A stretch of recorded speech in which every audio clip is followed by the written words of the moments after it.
Alright, so I'm going to show you this project that I decided to start. It is in the very early stages, but this is my small little section of kind of natural gardening. Agroforestry is another term that's used. It's basically how things grow in nature. They don't grow in perfect lines and exact spacing. They kind of grow all around together. Maybe not these trees that I have here, but that's the idea.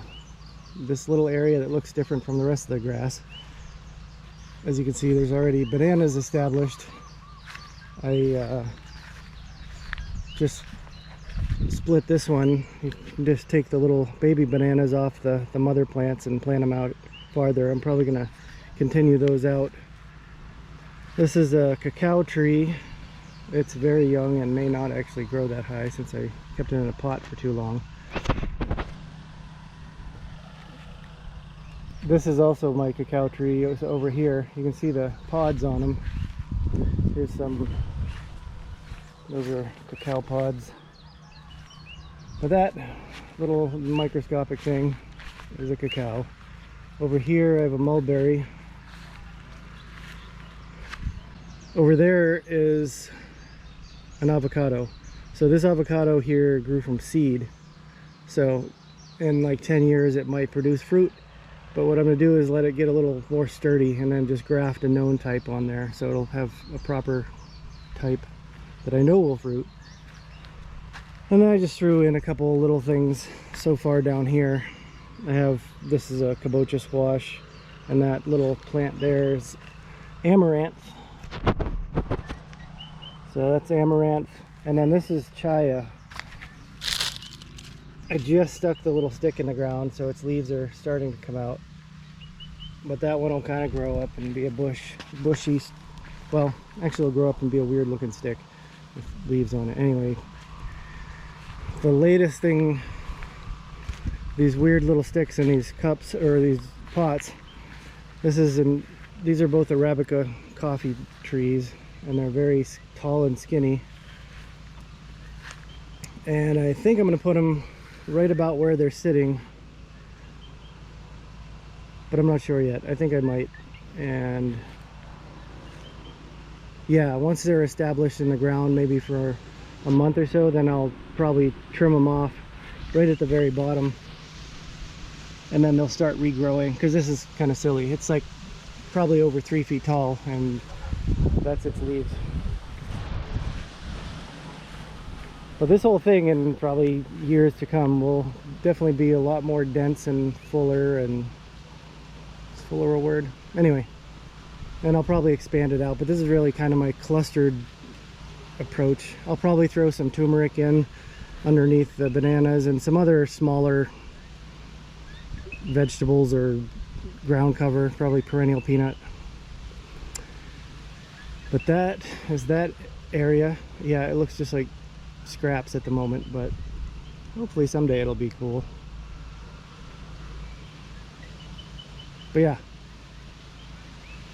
I guess I'm gonna plant that coffee tree over there. Yeah, let's do that.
Yeah, I might mention that you probably shouldn't be pulling on a tiny stick or you'll rip it out of the pot. Anyway, it does have actual roots on it, so I'm gonna throw it in, but not the ideal practice.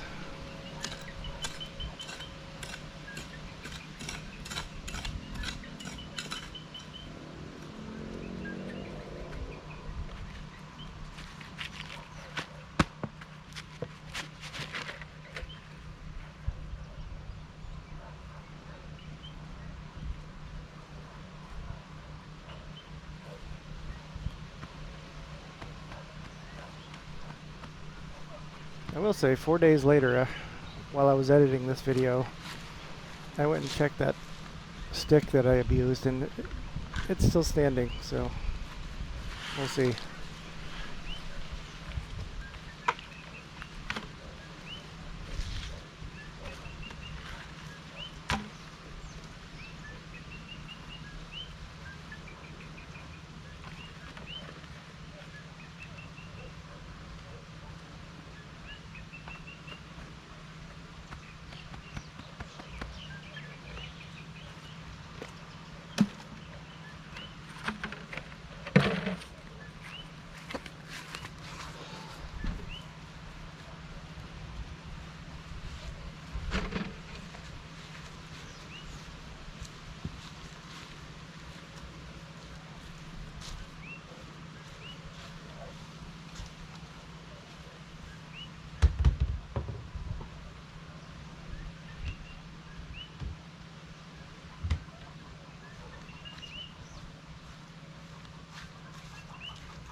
Alright, well, I put those two coffee sticks in.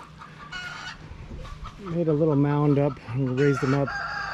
As you probably saw with this one, like a genius, I decided to hold it by the stem and it wasn't really well rooted, so I kind of just ripped it out.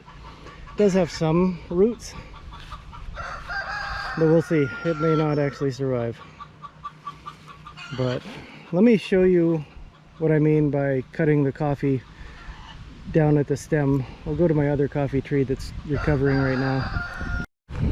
Alright, so no laughing, but this was my coffee tree that was a big 4-foot tall stick with 3 leaves, and then I chopped it off right here. So that's only about 6 inches off the ground, and then in just about a month or so, it's grown all the way to about 1 foot tall.